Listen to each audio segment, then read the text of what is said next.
नीलम गोरेंचं एकमात्र काम राहिलं ते दिसेल त्याची पतंग कापायचं. कुणीही मातोश्रीच्या आसपास फिरकला नाही पाहिजे. कुणीही ते जे वर्तुळ आहे त्या वर्तुळाच्या आत नाही आला पाहिजे. त्यासाठी त्यांचे हिमायतगार होते.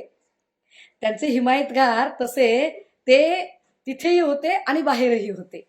आणि ते हिमायतगार फार व्यवस्थितपणे मॅनिप्युलेट करण्याचं स्किल त्यांच्याकडे आहे. त्यामुळे नीलम गोरेंनी हे सगळं फार लिलया पार पाडलं. एकदा, दोनदा, तीनदा, तब्बल 4 वेळा नीलम गोरेंना आमदारकी मिळाली.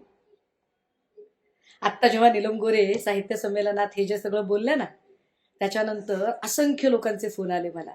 आणि तो प्रत्येक जण सांगत होता की ताई, या बाईला इतकं दिलं तरी या बाईची हाव संपत नाही.